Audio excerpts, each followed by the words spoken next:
Good afternoon, ladies and gentlemen, and welcome to the Roundtable Network News. Today we have a very special show we're going to start doing. I'm your weather franchise player, Double B Bad, but I am joined by Double J, Josh James. And Josh, today we're going to dig deep into a story that happened a while ago. And I want to start this docu-series because I want to start highlighting some things from the past. And I want Yeah, to talk about Bruiser Brody. the man behind me, the man in the background. One of the best guys, one of the best and terrifying wrestlers I've ever seen in my life. We're talking about dominating Japan, just dominating Puerto Rico, and that's where we're going to stop right there because, courtesy of our friend Matt Legit over at Testosterone Overload, we're going to go ahead and we're going to share a story about Bruiser Brody. Let's go ahead and let's pull this up and let's get into the action. Let's go ahead and start this out. Let's do this. And we have a very special presentation to bring to you tonight. An interview with Barbara Goodish, the widow of professional wrestling legend Bruiser Brody. For those of you not familiar with Bruiser Brody, he was born Frank Goodish, June 18th, 1946 in Uniontown, Pennsylvania. He graduated from Warren High School in Detroit, Michigan, where he was all-state in both football and basketball. Frank went on to play college ball at West Texas University. While working as a sports journalist at the San Antonio Express newspaper, Goodish was trained to wrestle by legendary Dallas promoter Fritz Von Erich and began his career working in Florida under his real name. He would later be rechristened Bruiser Brody by the one and only Vince McMahon Sr.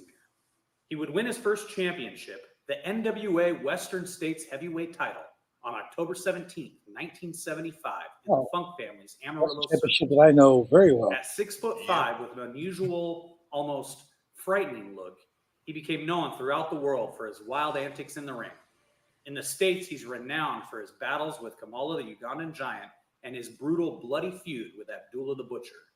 In Japan, he became widely respected for his hard-hitting singles matches and his tough-as-nails tag team with partner Stan the Lariat Hansen. On July 16th, 1988, before a match at Bayamon, Puerto Rico, for the World Wrestling Council, he was asked by Jose Huertas Gonzalez, the booker and a fellow wrestler, to step into the locker room shower to talk. Brody entered a shower stall with Gonzalez, better known as Invader Number One, and a few moments later, screaming was heard. Tony Atlas raced to the shower, only to find Bruiser Brody bent over, holding his stomach and bleeding, while Gonzalez was holding a knife. Due to a packed stadium inside and heavy traffic outside, paramedics couldn't get to Brody for close to an hour. Sadly, he died. During a trial the following year, a jury accepted Gonzalez's claim that he was acting in self-defense, a decision believed by many to be a miscarriage of justice. Atlas was never recalled to testify, and the knife used by Gonzalez to murder Frank Goodish mysteriously disappeared. So many To this conspiracy day, theories about many that. people, both in and out of the business, believe this was part of a cover-up. Even though it's been 28 years since the death of Bruiser Brody in Puerto Rico, fans throughout the world will not let his legacy disappear. No matter where you go More like throughout the world, 35 from years. the United States to Australia to Japan, fans still talk about Bruiser Brody. I hope you fans out there enjoy the few moments we got to spend with Barbara Goodish, Bruiser Brody's wife, talking about his life and his legacy.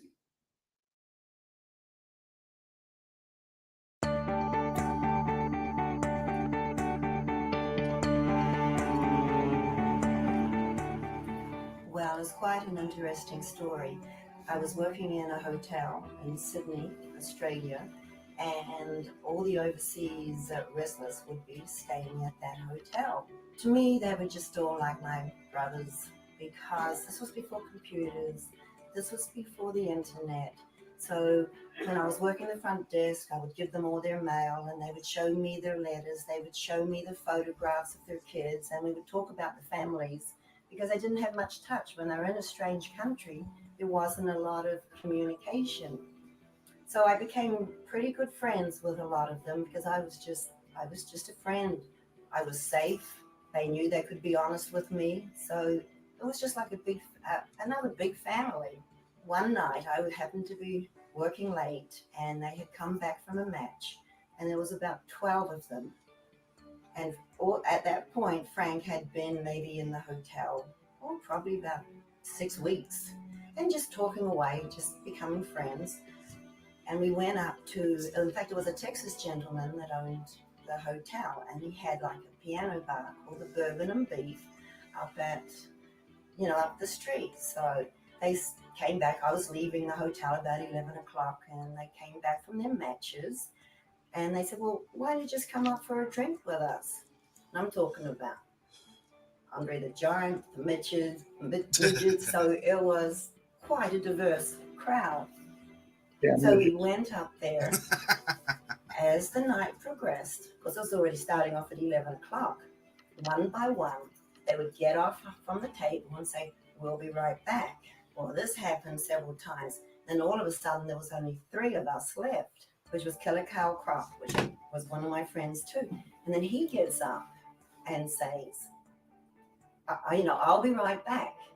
Well, he never came back. Of course, that just left Frank and me, and we just sat there and talked till like 5 o'clock in the morning.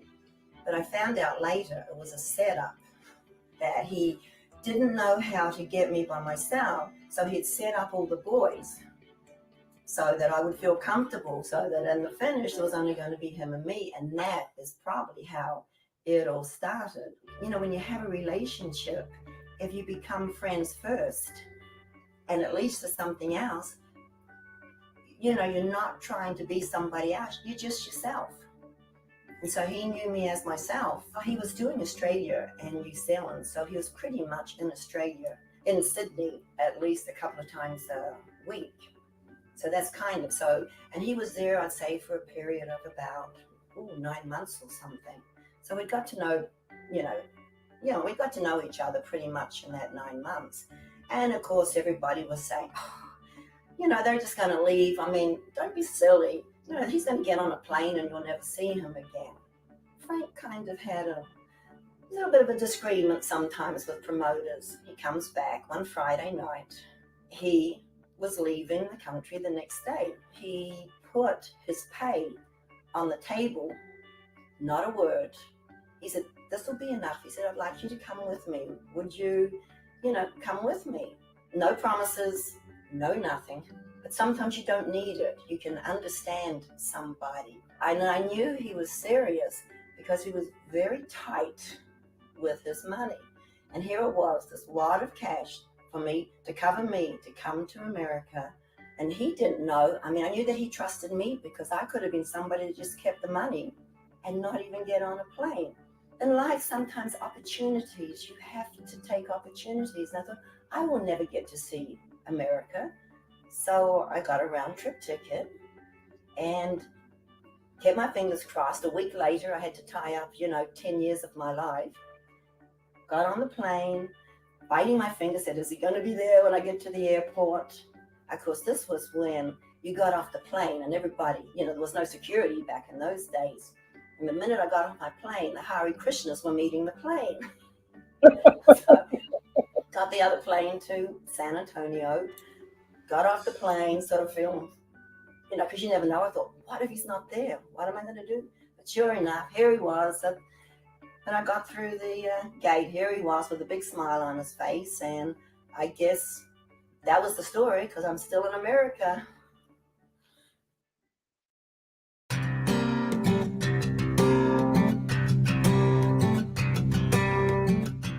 Sometimes when he was working Fritz von Erich's territory and he was driving and it was close to the house, he would take me and his son Jeff. I mean, Jeff was only small. And a lot of times he would go to the wrestling match. And like if it was like in Corpus Christi, he would go to the wrestling match and me and Jeff would go and walk around the town and look at the water and then come back to the match. And a lot of times they were really small that he would have to change outside. There wasn't even a dressing room for them. They were changing in the street. We'd pull up and he'd get up, hide, and he'd be changing in the street to go to the building. Sometimes he would leave, and it might be 4 weeks before I even heard from him, especially when he went over to Japan, because those were very long trips. But I think he knew I could handle it. He said, I knew when I saw you that you could probably handle my lifestyle. I'm not going to say it was easy, because especially when his son was born, I mean, he was on the road. He was the last person to know because he'd left. And his son was born, and he was somewhere between Kansas City and St. Louis. And then I think when he got to where he was going, there was a note at the hotel saying that he had a son.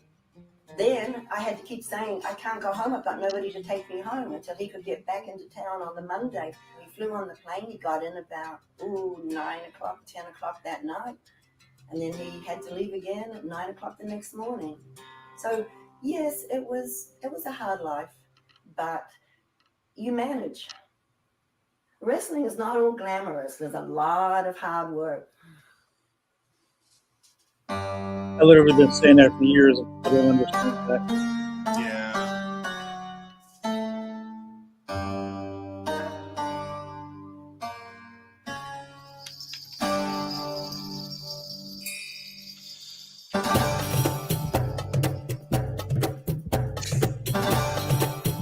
Oh, those are some very good things. He would go into the airport and he'd get out of the car, and Gary would be dad and father. He would go through the airport doors, take his hair out, and I could see the transformation from dad, father to Bruiser Brody. He actually became Bruiser Brody when he left the family behind. He became the character that he was. And then when he came back, it was the transformation the other way. He'd be Bruiser Brody on this side of the window or the gate. Then he would come out and he would just be father again and husband. He knew how to define the two. He used it, it was a business to him, and he never lost sight of who he really was. I think he was just a gentle giant.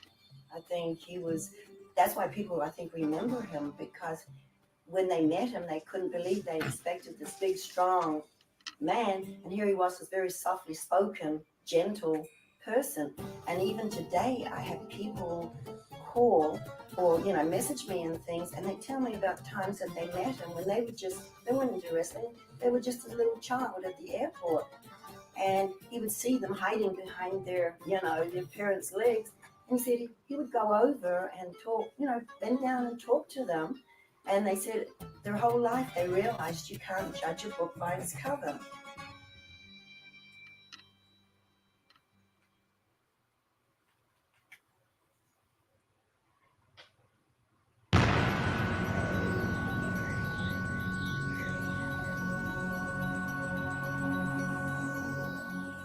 Flying into Puerto Rico, I was grateful. The one thing I was grateful for was there was a Canadian lady, Nancy, who translated everything for me, who helped me so much. Without her, I really don't know how I would have managed. The one thing I had said, because the Puerto Rican people were so kind to me, and I wanted them to know that I don't define the people just because of the actions of one man, because it was a tragedy. If anybody is interested, it is in the book. It was very therapeutic to write the story, and I think that was one of the things I think that helped me the most, because some things in life you kind of block out, and writing the book kind of helped me get it all out of, sometimes putting things on paper just really helps. So a lot of that time I had blocked out. I think when tragedy happens, you go into another phase, it's like, which I think is what is our protection to get through tragedies that everybody has in life. This is such a unique business, and that we're all family, but a lot of people outside the business, you have to be a whole different person because they don't understand. It's a family business. And when everything happened, I lost that family. So coming to like something like this, like the CAC this year, and being with everybody it makes my heart good, because it's a family. And then I go back to my ordinary life, which I can't talk about it because nobody else understands. And I think you can be free. People will just come up and shake my hand and say, oh, your husband, we still remember, and they remember things that they have seen over the time. But when you're around your wrestling family, there are no strangers.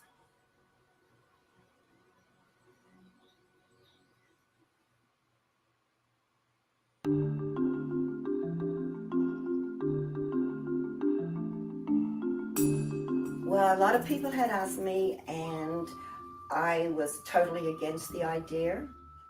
And Larry Matisak, who worked with Frank in St. Louis, who was the booker, who was a very, very good friend who Frank trusted so much, he approached me. But just before he had approached me, I had gone to visit my son, and he said, put in Dad's name in the internet, because this was just when the internet was coming and hadn't had no access to internet.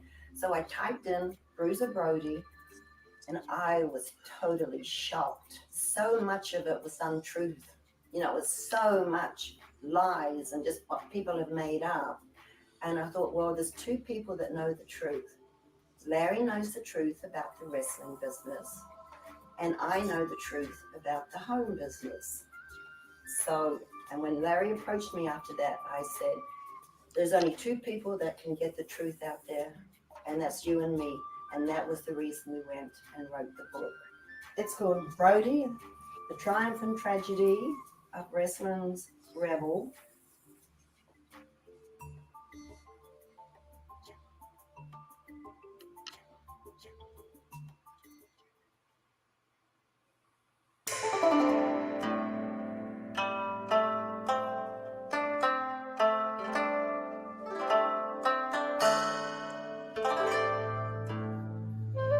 I have to say that he is so much remembered, and I so appreciate that everybody is keeping his memory so much alive that it's quite astonishing just how much. And now with YouTube and people that have never seen him wrestle will tell me, oh, I saw your husband's match between Ric Flair, and they remember. And of course the Japanese, he was so big in Japan that even the Japanese will come and say and post pictures.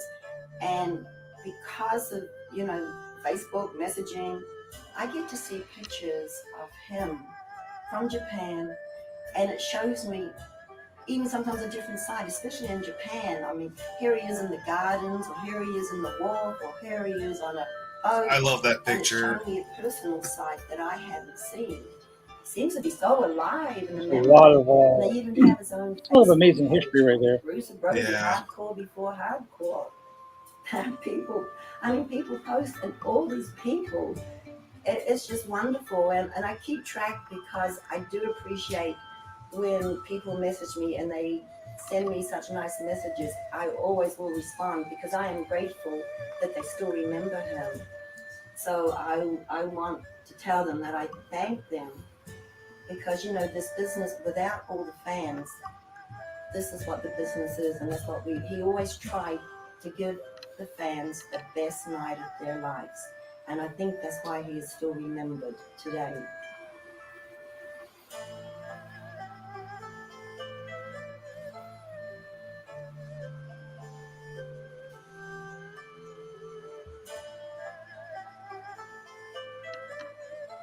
Shout out to Matthew Mertz for allowing us to share this with you guys. That was awesome. I enjoyed that. It's like I said, man, this was an honor and a privilege to be able to share this with everyone here on the Roundtable Network News, the Bruiser Brody story, Wrestling with Murder, Legit Wrestling. Thank you very much for allowing us to have access to that. We will be sharing a lot more from Legit Wrestling later on down the line. There's a lot of stuff we got going on. We got a Miss Wonderful Paul Orndorff story. We've got a story with Martha Hart. There's just so much amazing things that we're going to be doing every week here live on the Roundtable Network News. Remember, guys, go like, click, and subscribe. We'll see you guys, and we'll see you. Have a great day.